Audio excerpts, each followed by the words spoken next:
What's up, SNA Assassinators? This is Super Ninja Austin back here with another video, and this is the AEW Dynamite review. And yeah, I finally got a chance to do it because I had the chance to do this, and I had enough time on my plate to do this podcast video today or tonight. Let me rephrase that. And we're going to be talking about what just went down to AEW Dynamite, and it was a really great show. And yeah. It has been having great shows as of late, but the only thing that's missing here is one particular champion that we haven't seen for the past couple of weeks, which I'm not going to get into right now. But other than that, I thought the show was really good. With things building, they're building up for not only for AEW Grand Slam next week, but in 2 weeks because they're gonna be celebrating their 5th year anniversary of AEW Dynamite. Since it's been on television since 2019 for the last 5 years, which is going to be called Dynamite 5, I believe. And we already got a match that's been confirmed on that show, but we're going to get into that in just a moment. But we're going to start off with the first match, which was none other than the Learning Tree teacher himself, Chris Jericho, taking on freshly squeezed Orange Cassidy in a match because they've been feuding lately, with Jericho ranting about Orange Cassidy still owes him $7,000 for ruining his very expensive shirt. But before we got the match starting, this is where we got the Learning Tree's students of Redwood, Big Bill, and Bad Apple Brian Keith were trying to interfere and get involved and try to get an easy start for Chris Jericho. But luckily, Orange Cassidy had some guys that are his allies as well that back him up, and then they took care of this Learning Tree students problem, or whatever you want to call them. But yeah, they sent them on the outside. Orange Cassidy and Chris Jericho then continued start off with their match with Orange Cassidy got the first offense in until Chris Jericho somehow when he caught Orange Cassidy slipping, he hit him with the walls of Jericho. But this is where we got Orange Cassidy somehow found some spot to free himself. That's where he goes for the pin, but this is where he only got a 2.8. He ducked out of his clothes on. This is where Orange Cassidy started trying to spin around, going for a surfboard, but in the opposite position. But this is where Chris Jericho's nice try. I seen this. Seen you doing this since we started this match. This is where he went for a running power slam, if he was a certain monster from another company. But this is where we got Chris Jericho try to go for the cover. This is where we got Aubrey, which counting to 2, but this is where Orange Cassidy kicks out at the 2-second even mark, and this is where we got Chris Jericho. Okay, that move was useless anyways. The owner who does that move every week, and that's where then he hits a knife edge chop.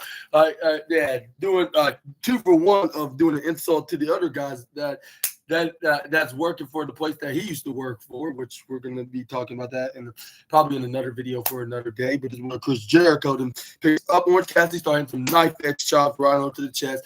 Sends him right to the upper left side, right onto the corner of the turnbuckle. This is where half of them were cheering, half of them were booing. This way he's like, "Thanks, guys!" And then this is where Chris Jericho recollected. What's his name? Orange Cassidy hits another knife edge chop right onto the chest, onto Orange Cassidy, until Orange Cassidy starts trying to fight back, hits some punches in the left, right, left, and then this is where he eyes him from the bottom right side to the upper left. This is where we got Orange Cassidy rolling right up and going right up in the top of the apron, but this is where he gets cross blocked by Chris Jericho, which Orange Cassidy went right into the barricade at the turnbuckle. This is where we got Orange Cassidy oh, my back, and then this is where Chris Jericho's the poor little fruit kid hurt his bruised up his little spine. Did he got a little boo boo on it? Here, look, I let your your professor, Mr. Jericho here, make it feel better. This is where he instead of actually making it feel better, this is where he hit him with a flapjack rib first, right onto the barricade on the top corner side. This is where Chris Jericho's okay, cameraman, let me take over here. I want to borrow this for 1 minute. This is where the cameraman's what the hell is he doing? Don't he realize that I'm supposed to be holding it and he's supposed to be in this match? Aubrey was yeah, I know. very strange of him, like and unusual. That's where the fans start booing him right in the front, boo! And then this is where then Chris Jericho's like, oh. This is where Chris Jericho then throw him right back in the ring. This is where then we got Chris Jericho going up right up on the top rope. This is where then he Here's where Chris Jericho's like, hey guys, like when he was right up the top, he hits the double axe handle that I usually do, like he used to do when he makes a comeback. Here's where Chris Jericho's like, okay, like this, I got that taken care of. Like, now it's time to hit the walls, but this is where we got Orange Cassidy then started hitting some forearms right to the face. Like this is where he thought repeatedly hitting some right. And this is where he tips him right to the bottom corner ropes to the top. This is where he tried to go for a drop kick, but Chris Jericho outsmarted him by hanging on to the ropes in the top corner side. This is where Chris Jericho to go up right into the right corner rope, hits a lion salt right onto there. This is where he tried to go for a pin. Aubrey was counted 1, counted 2, but this is where Orange Cassidy got the shoulder up at 2.3. This is where Chris Jericho's like I was hoping that would have been more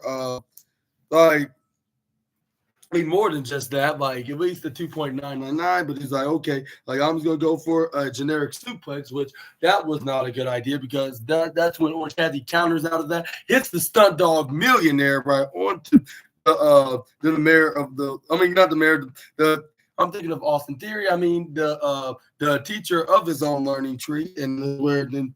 This is where then he hits that. This is where Orange Cassidy hits the body slam arrow maneuver, but he gets denied by Chris Jericho at 2.7, I believe. This is where we got Orange Cassidy going up right up on the top rope. This is where then Orange Cassidy to try to go for his hands-free crossbody, but this is where he gets knocked right off by Chris Jericho, I believe. Like, what was it? Like, he just knocked him right off? Oh, no. Or he moved out of the way.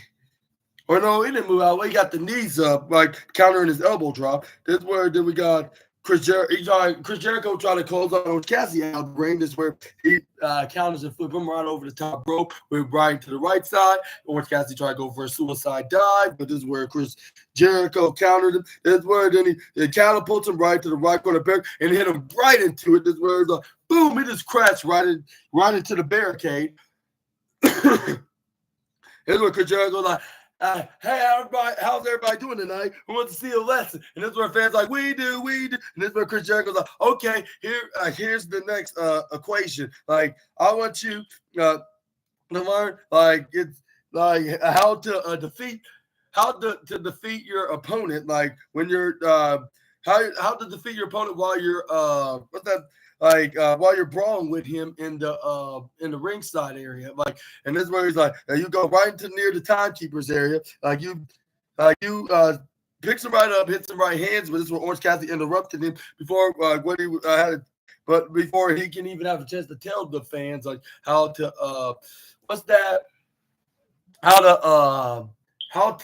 defeat Orange, but this is where Orange Cassidy raked him right in the eye. But this is where Chris Jericho's like, oh, all right, but this is where then he, but even though Orange Cassidy did that, like he still managed to come through and hit a back suplex right to the table that they were standing right next to. This is where fans are like, oh my God, like I hope they're okay. This place started chanting "Holy sugar on the iced tea" with Aubrey was like, that is not looking good. Like I would count right here, but it seemed like that it's gonna be not fair for them because they're going to have trouble getting right back up. And if they're trying to get back up and they never got a chance to get some extra time, like even though it gives my time, my opportunity to count, but it's also my job to be concerned about those that are involved calling the match. But this is where we got Orange Cassidy and Jericho got off the table. This is where Aubrey was like, okay, like as long as you can crawl, like and y'all near the ring, like I can come out here, and it's only fair for me to start counting now. This is where she started doing that until they got in at the count of 7, I believe. But this is where we got. This is what happened next. It was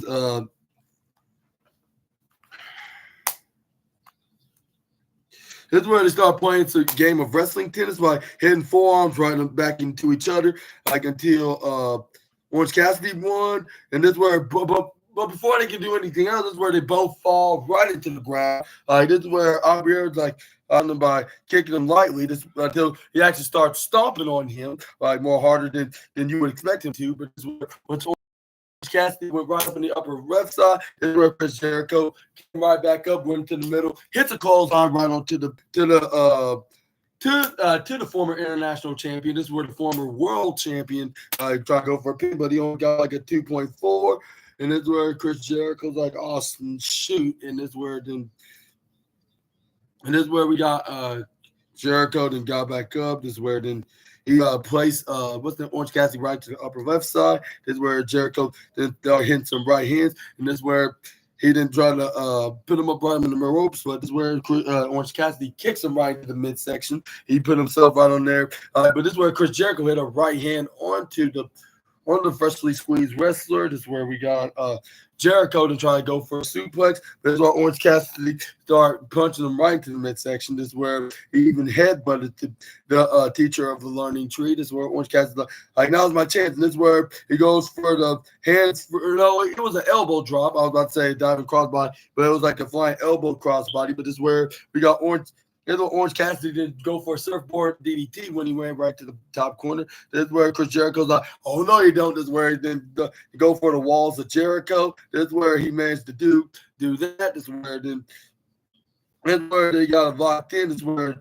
Jericho's like, tap the Orange Cassidy. This is where Orange Cassidy's like, never. Like, I'm not tapping out. And then this is where he started wiggling his hands around. This is where he was like, no, like, I'm not giving in. This is where it like he's about to tap, but he's shaking his hand. No, he balled up his fist. This is where he managed to get his leg right onto the what he got? Like he got his hands on the ropes. That's what it was. It was his hands, two of them.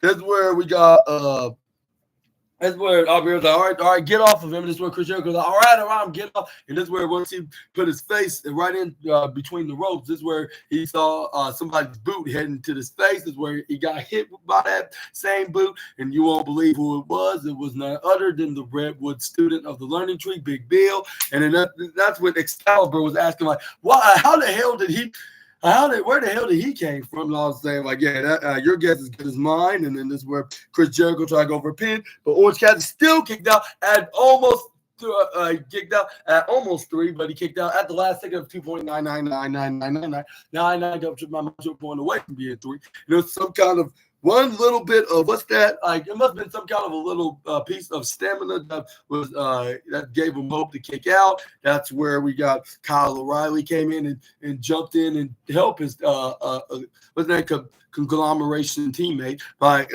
hitting him with some leg strikes, right, left, until we got a big uppercut by Big Bill in reversal. That's where he tried. This is where I try to go back to Kyle O'Reilly when he went right up on the ramp, but this is where Kyle O'Reilly started hitting some right, left, like boom, boom, boom, boom, boom, until Big Bill then hit a right hand of his own. This is where they went back in the locker room in the sideways entrance. But this is where we got Orange Cassidy then try to go for inside cradle, which is kind of like the surprise roll up. But this is where we got Orange Cassidy picked him up, try to go for the beach break. But this is where his back gave out. This is where we got Chris Jericho to hit my finishing maneuver, which is very rare for Chris Jericho to do. But I was still happy and also appreciative, of Chris Jericho for hitting that maneuver. I was very happy. Like that move was featured on tonight's Dynamite. But this is where we got Jericho tried to go for a pin, but unfortunately for the teacher of the Learning Tree, he only got a 2.8 count. They were like, oh, come on. Like, that should have been 3. This is where Chris Jericho started kicking my ass. He was like, stay down. Like, I'm here. Listen to me. Stay down. You know what's good for you. And this is where Jericho kneed him right to the head. He tried to go for the left side. This is where he tried to run right towards Orange Cassidy, but he gets kicked right to the midsection. This is where he gets hit with a spiked DDT right in the middle of the ring. This is where then Orange Cassidy then and go right to the top corner rope. This is where he tried to go again and try to hit the surfboard DDT, which he was successful this time, like much more than he would have been with a finisher. This is where then we got Orange Cassidy go right up in the top rope. This is where then he let's see, he tried to go up in the top rope and try to go for the hands-free crossbody, I believe. or it was a diving tornado DDT. He hit it, but it's where Chris Jericho kicked out at 2.7, I believe. No, 9. It was 2.99999999999. Double to my mind, so point away from being 3.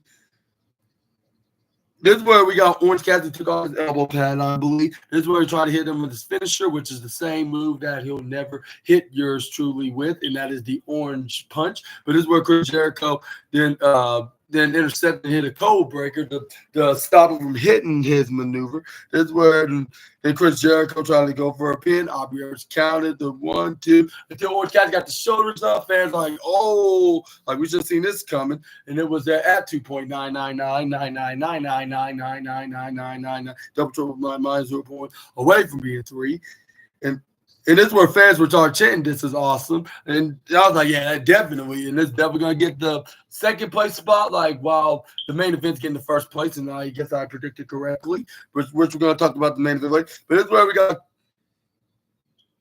where we got him picking. This is where he tried to pick up Orange Cassidy, but this is where Orange Cassidy intercepted, hit the beach break, almost for a 3, but near fall at 9999999, triple 9 miles away from being 3 as well.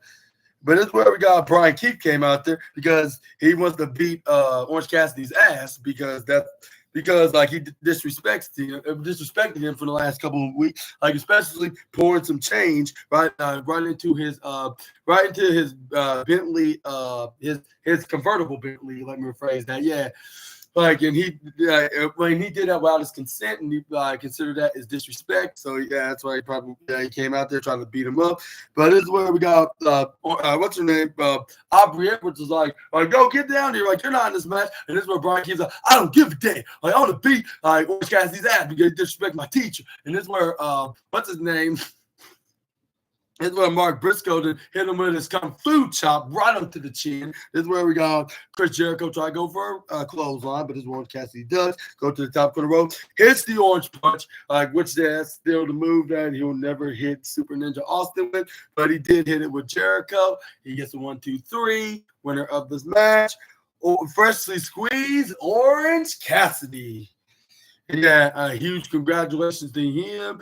He gets second place spot for making this match the second best match of the night, which is going to get the second place silver trophy home, courtesy to the SNA podcast. But yeah, let me know in the comment section right down below what your thoughts on this match. Mark Briscoe came in and celebrated with him. He was like, yeah, you did it, man. I told you could do it. Like, yeah. You show that you better than him. And then I was like, don't get me wrong, like Chris Jericho really is a very talented individual, even still to this day at the age of 53, 54. There's some fans that just do not like him wrestle nowadays, and I don't get what they're talking about. They're most of them just looking at it because of his age, but it don't matter. Like, you should have seen Sting. Like, he looks really good in his age, and you don't think that he is 65 years old. Like, it don't matter. Like, they prove that age is nothing but a number, and yeah, you should not let that be an excuse for you to do something that you want to do. And like in their case, like, they love to wrestle, to the point that they'll do this for many decades to come. Well, like this year, Sting retired, but into the feud between Jericho and Orange Cassidy, or do you think this feud's gonna continue? Which I cannot tell yet, but it seemed like Chris Jericho not gonna let him slide with this win, even though he did beat him clean. But that doesn't mean, that means they're not done yet, and he wants to still get some revenge from tonight and from 4 years ago when he destroyed his jacket. But this is where we got Orange Cassidy giving fist bumps out to the front row fans. This is where he went back to his locker room. This is where we got an interview. Not interview. I mean, backstage segment, with Pac and Claudio Castagnoli, the 2/3 of the trio tag team, with them calling out their 1/3 teammate. They're like, "Where the hell you been, Yuta?" He's like, "Yeah, we've been looking for you. Like, we've been trios champions, from the last month, but we haven't heard from you in a while now." like we haven't heard from you since the pay-per-view. Like, and it's very simple. Like, next week we have a championship defense. Like, so it's time to put in the work. Like, do you understand me? Like when you start up, like you need to start manning up. Like, and you need to start manning up. And what he said, like. And stop being a wimp and stop worrying about what Brian did. Like, he's old news. Like, you should be worried about like who you are, and that is the trios champion with this guy, and you belong to us. Like, and this is where the Claudio Castagnoli then add by saying, like, look, I'm not mad, Willer. I'm just very disappointed in you. Like, I thought I taught you better, Willer Yuta. Like it's obvious that you can make your own decision because you are your own grown man. Like, but there's one favor that you need to do for us, like, and that is show up the help us to defend these trios tag team championships.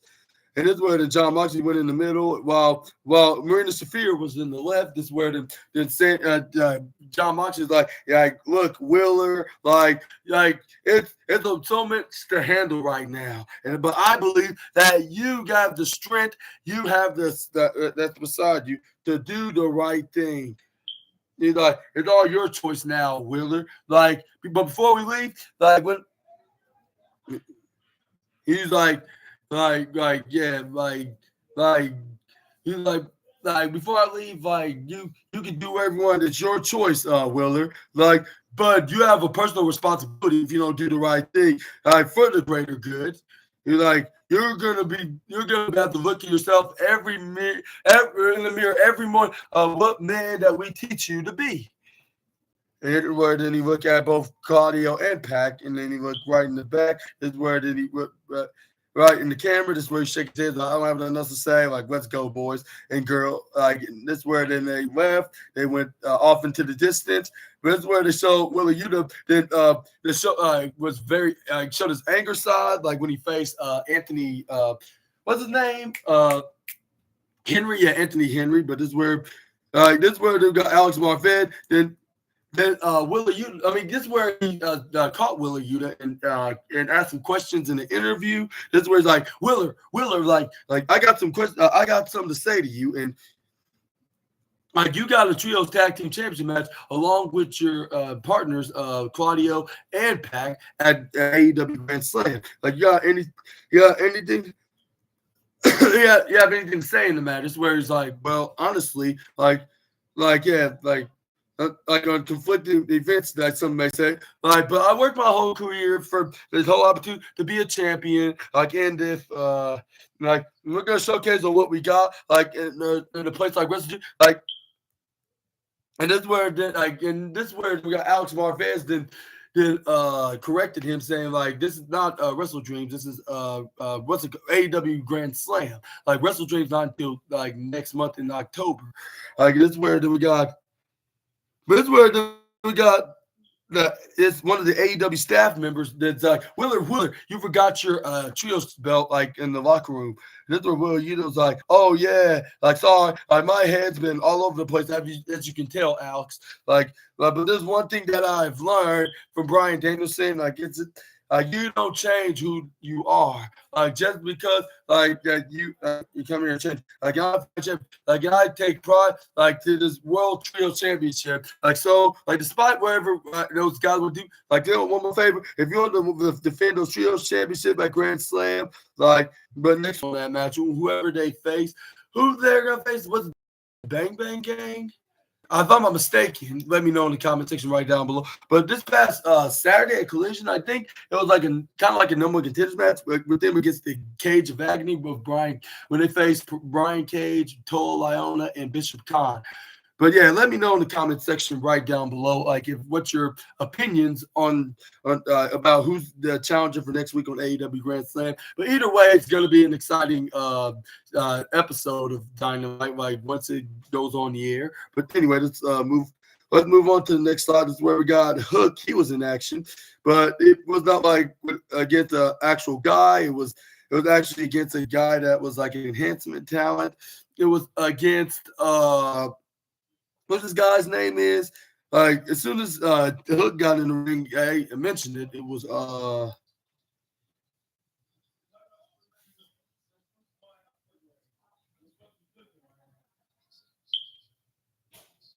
but anyway, but yeah, this is where we got hooked and faced this guy.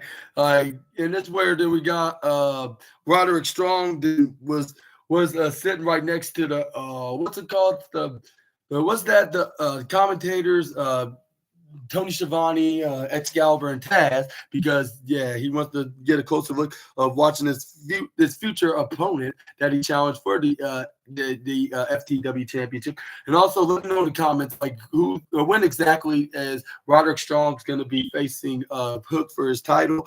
Like, do you think he's going to be Grand Slam, or do you think he's going to be Wrestle Dreams? Or what, or even 2 weeks from now at AEW Dynamite 5. Let me rephrase that. But yeah, let me know in the comment section right down below. Either way, what's on your opinion?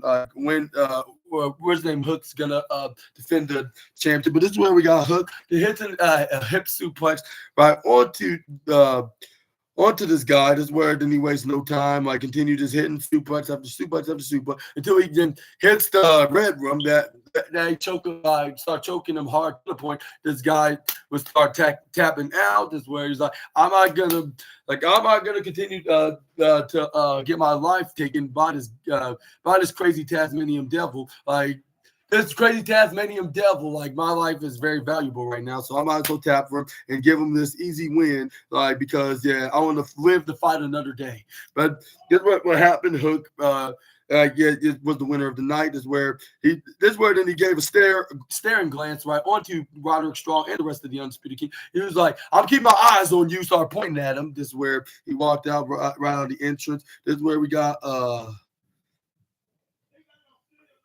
this is where we got this is where we got a backstage interview with Alex Marvez with what's their names, the Private Party, Isaiah Cassidy, Mark Quinn. This is where they're like if you wanted to fight, like all you gotta do is ask, but them continue to say that with Claudio Castagnoli.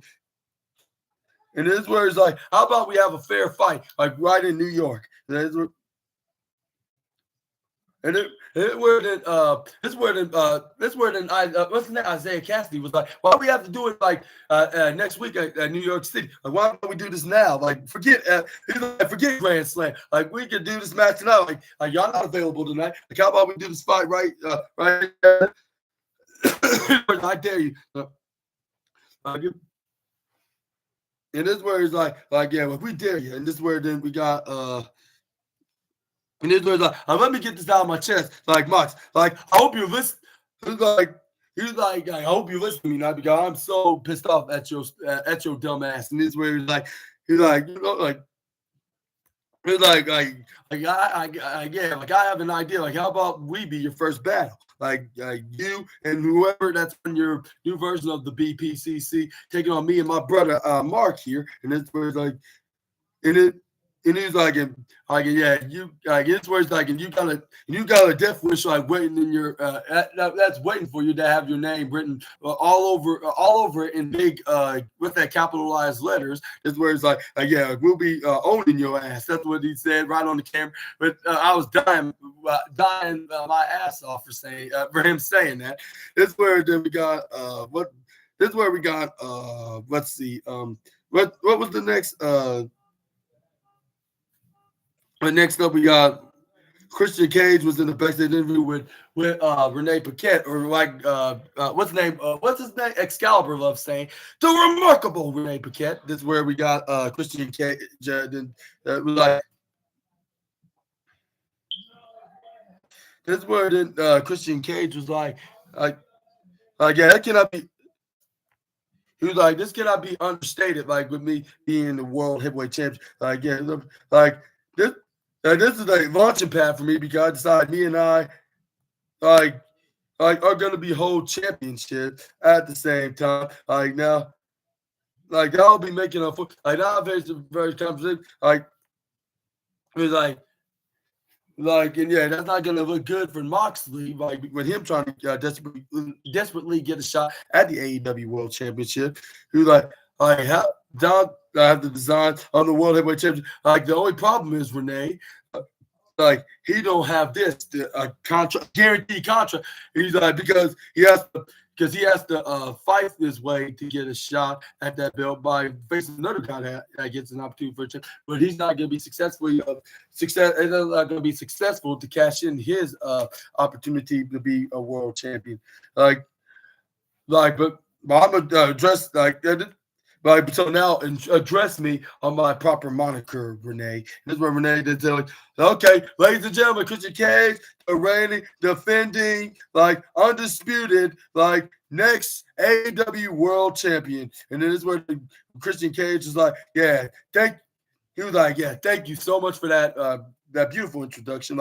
Normally, you suck. Every time you introduce me in these backstage interviews, but for once, you finally did an excellent job. This is where then saw somebody. This is where the Christian Cage spotted Kip Sabian. This is where he started talking to Nick Wayne, and I was like, gee, I wonder what they talking about. This is where Christian Cage did not like whatever they were speaking of. This is where it's like, what are they doing? And this is where it's like, I'm not trying to get in nobody's face, and I'm not trying to cause any problems. This is where the Christian Cage is like, I got no problem. Listen, I don't know what's the problem with my son Nicholas Wayne. I don't care what happened to you and your father. I don't care what happened to him. If he's dead, also he's like, it does not matter. How does that affect me? Let's see what you think. It's starting to piss me off. If I see it again, he's like, I'm gonna put you in the dirt right next to your father and put a tombstone that has your name written all over, right on it, into the matching tombstone where your father is laying rest to. And I was like, man, how harsh Christian Cage can get with this moniker. But I was also thinking about luckily I'm not in AEW for this particular reasons, because I have my reasons not to run into guys like him. But anyways, but let me know in the comment section right down below. When do you think that Christian Cage is going to be cashing in his little contract to get another shot at the AEW World Championship? Let me know in the comments down below. That's where the Christian Cage I just turn that off, and then that's where we got. This is where we got Serena Deeb and what's her name? Mariah May came out, along with Queen Aminata and Yuka Sakazaki. Yeah, that's what her name is. This is where they started the match. And man, this match was really good as well. There's definitely getting the bronze award of the third place spot. Yeah, this could have been more better. The sad thing is, this was the only women's match of the night. I was like, oh, come on. Where is the other women in that locker room? That's the only mistake that I had right here. Where are the others at? There should be way more than one, but hopefully next week will be a whole lot different for a Grand Slam, or even AEW Dynamite 5, which I believe everybody's going to be there. That's going to probably be that's going to be a good sign that we're going to see more women's wrestling as much as we do the men's wrestling. But this is where we got what's her name? Yuka Sakazaki won the grappling war, got Serena Deeb right into a headlock, but she dipped it right to the bottom, going rope to the top corner. This is where she tried to go for a shoulder tackle. This is where we got her run into the. This is where she run right into the. Right back on the top corner side is where we got Serena Deeb outsmarted her and then shoulder tackle of her own. This is where she went right to the right side. Is where we got Yakazaki. Then what's that like? She went to the left side, slide duck is where she tried to go for a right hand, but Serena Deeb stopped her right to second. That's where she tried to grab on her leg, but it's where Sakazaki, who sat right on top of her, got her legs, wrap Serena Deeb's legs around her arms, but it's where Serena Deeb counters and flip her right over. This is where she tried to go for a sideways pin, but this is where Yuka Sakazaki kick out of it at 2.7, I believe.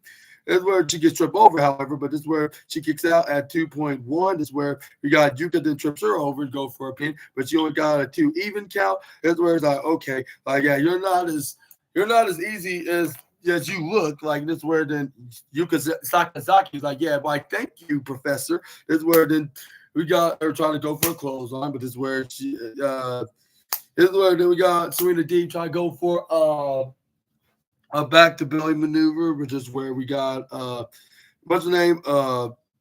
Serena Deeb try to go for a wrist lock, but they bounce right into the right side, go to the left side. They go for what's that snapmare? But this is where Yuka Sakazaki kicks her right to the face, tags in what's her name? Queen Amanata. This is where she hit a swift kick right onto the face, onto Serena Deeb, because she's absolutely ticked off on what she did to her this past Saturday at AEW Collision when she tried to nearly end her career. But this is where Serena Deeb gets flipped right over, like with her knees down and facing Queen Amanata. This is where she drop kicks her right into the face. This is where she sends her right to the right side. This is where we got Queen Amanata was like finally, finally, I'm getting my revenge onto this mentally challenged woman. This is where then we got the other one, what's her name, Mariah May, the Glamour, was too busy posing onto the AEW Women's her newly won AEW Women's Championship from a few weeks ago, with Serena Deeb not liking that, and she was. And yeah, she was like, hey, get your face off the camera, get up here back on this apron so I can tag you in. It's your turn. And she was was all full of herself, like to the point that she forgot that she was even in a wrestling match.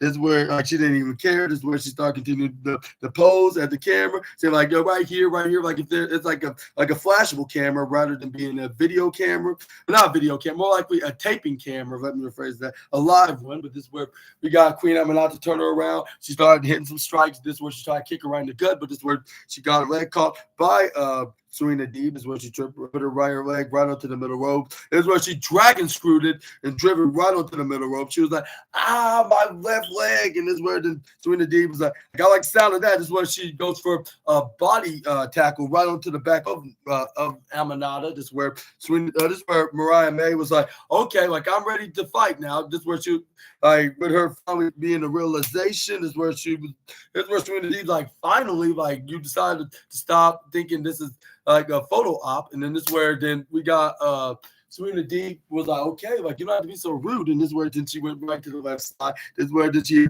drop kick right into the face onto Amanata. This is where she was like yeah, like I get too early I get too early to have this match. Like I'm still continuing to be Glamour, and that's where then Serena Deeb was like, yeah, but you're always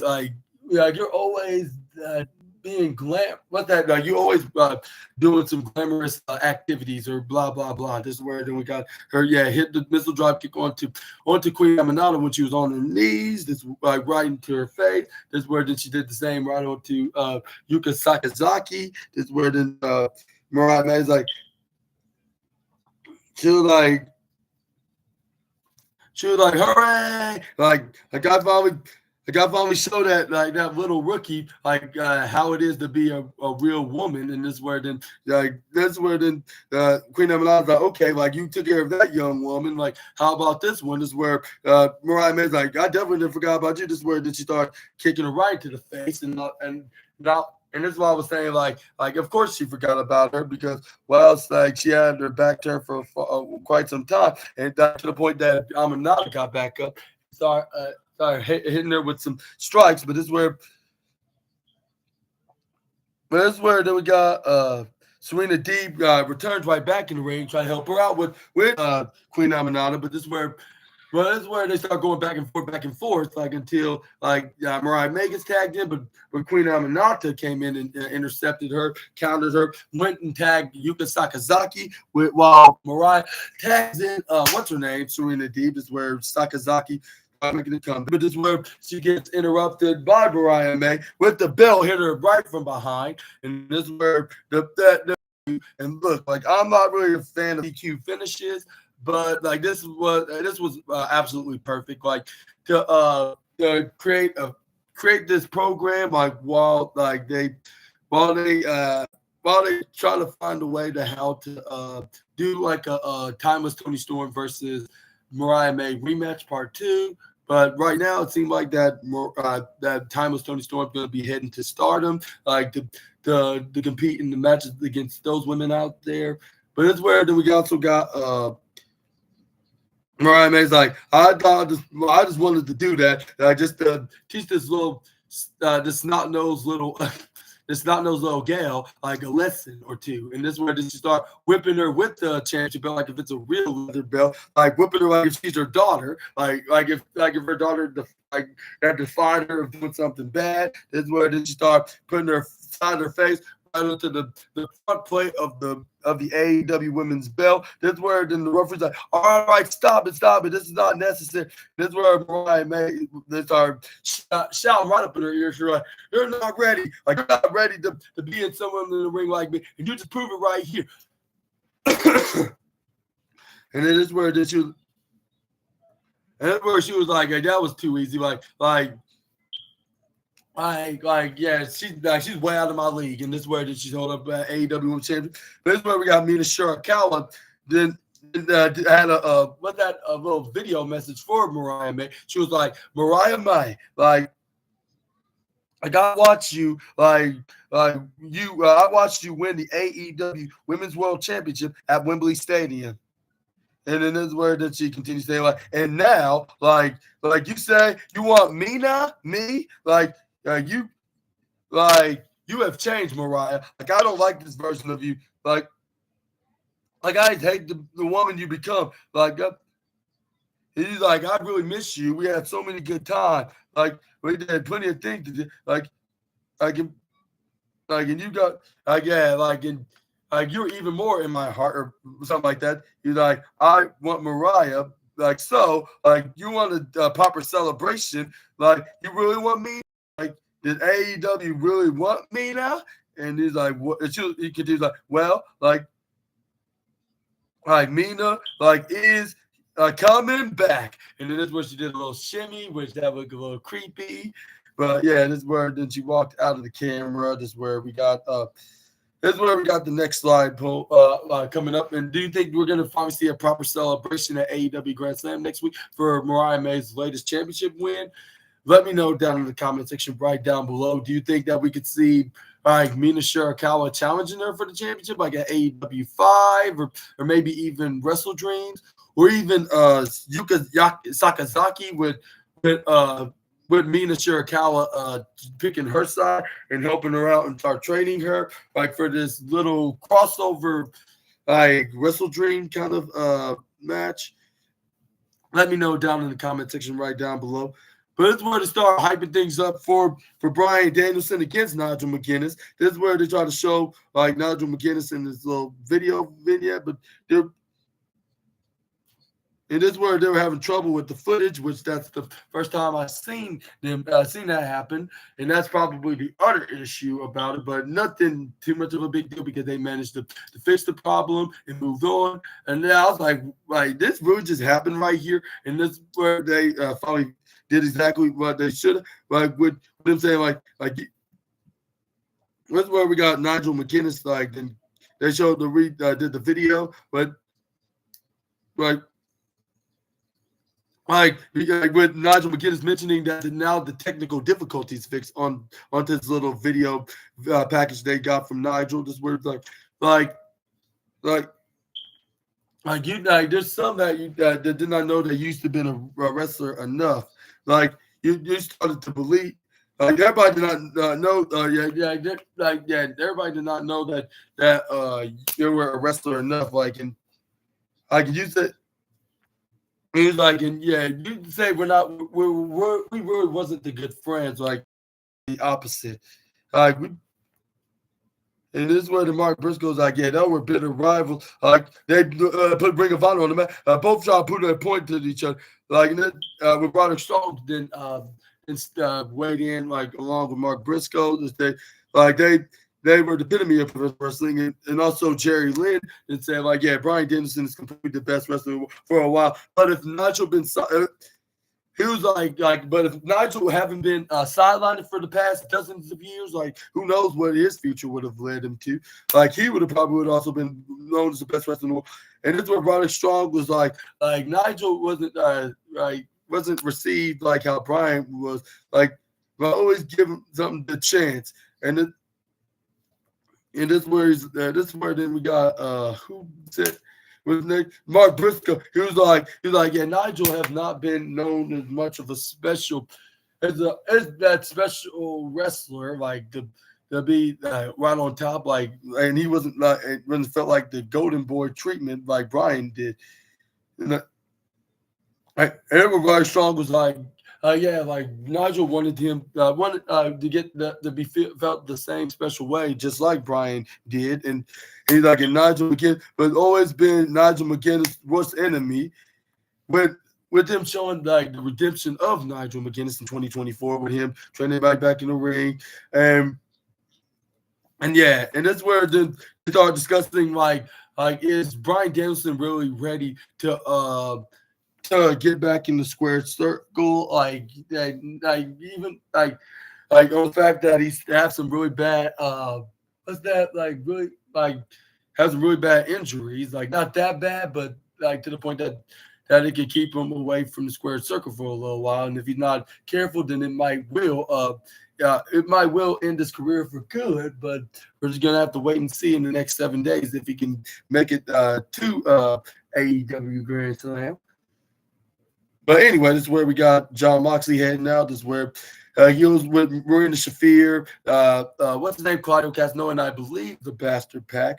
And before they can even pass the barricade is where he gets attacked from behind by a Private Party. But this is where they fought back, and the numbers game was was more difficult for Private Party. This is where they sent brother Zay and brother Mark right into the ring. This is where completely battered them right into the ringside area, right into the barricade after barricade, where Jon Moxley bringing in Mark Quinn while Claudio Castagnoli and what's her name, Marina Shafir, then continued to double team him right onto the ringside, send him right to the barricade, throwing their what they got to the Private Party, and that's where they start stomping on them. This is where they start beating them, start punching them, like boom, boom, boom. Where Jon Moxley's like, yeah, like do more, like more of it, or Jon Moxley's like, we're not done with you yet. Like, we're not done with you, Zay. And that's where we got Jon Moxley holding on to Brother Zay and got him like in a rear naked choke kind of position. While Marina Shafir started punching him right into the gut, started swift kicking it. I was like, that's very brutally horrible. Like that that probably does not feel soft at all. Like, and this is where they left him out like nearly dead. After that, this is where they sent Commander with a K right into the barricade as well when he tried to save him. This is where, but this is where like his manager Alex Alberhantes they got attacked by Marina Shafir as well. Like with her slam, this is where she grabbed onto the microphone. This is where then she's like, I got the microphone, boys, and this is where we got Jon Moxley. No, it was Claudio that tossed Commander out into the audience. This is where we got Jon Moxley to grab onto the toolbox. This is where he started trying to take something out, and it was none other than a hammer. But this is where we got Claudio that said that Isaiah Cassidy right onto the barricade. This is where Jon Moxley. This is where then Jon Moxley was like, Private Party, I get in y'all's careers right here, right now, for what you just did. He's like, but I'm not going to do that, though.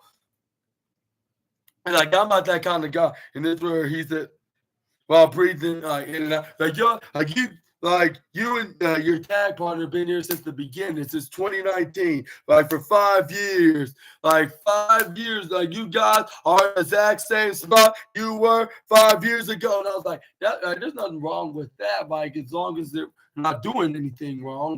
You're no better, Jon Moxley, because you were kind of like this, maybe a little more hardcore than you already are. Well, I mean, probably, I'm not sure if there's a different comparison from now and 5 years ago, because on the fact that he did nearly choked out and suffocated Bryan Danielson with a plastic bag. So yeah, it kind of sounds hypocritical. Not trying to judge, but just saying if he has a problem with that, from the last 5 years.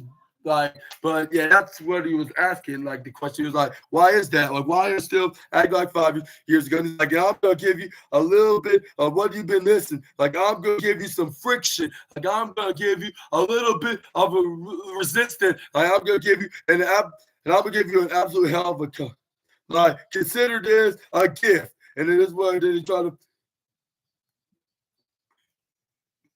And that's where then he used the hammer that he got out of the toolbox. That's where then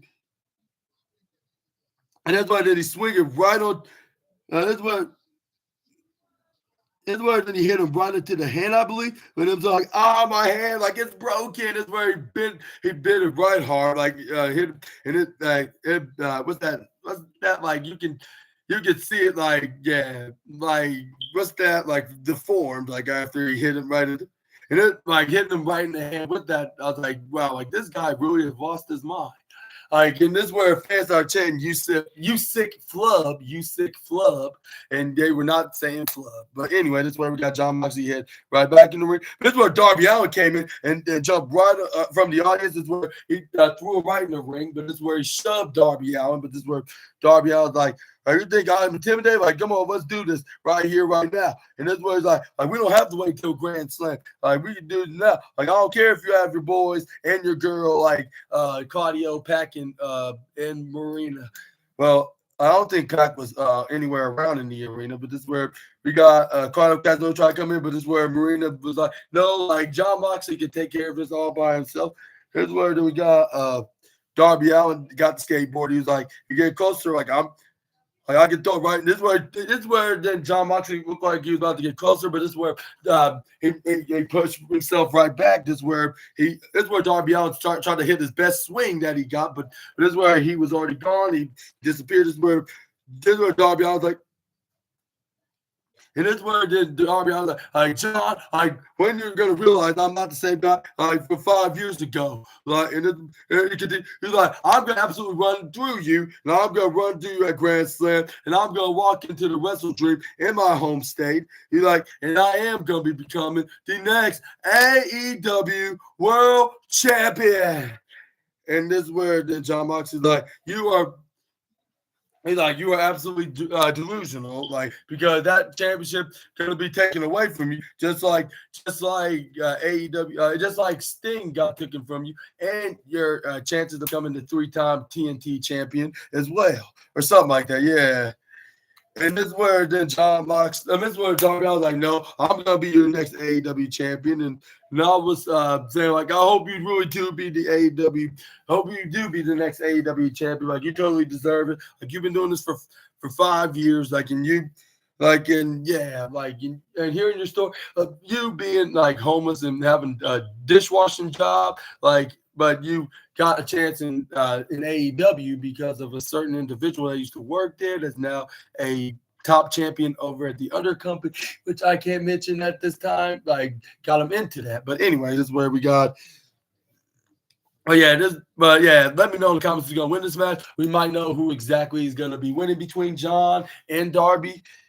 But this is where we got a little driving vignette from Jack Perry with him driving in his charcoal black grill like bus like around there, because those are the people that can't handle the truth. Like at the end of the vignette, this is where then they show them drive off. But this is where we got the next match, which is including with the one and only Ricochet coming out there because he has the Beast Mortos that that he took on tonight, and we're gonna get into that in very shortly with Ricochet like managing to take down Beast Mortal, hit him with a standing shooting star press, but this is where then he tried to go for a pin, but this is where he gets kicked out by the Beast the Beastie Luchador. Let me rephrase that. This is where then we got what's that? Ricochet, then go right Irish Whip right to the top corner side. This is where bow his head, trying to pick him up to like some kind of a fireman's carry maneuver, but this is where we got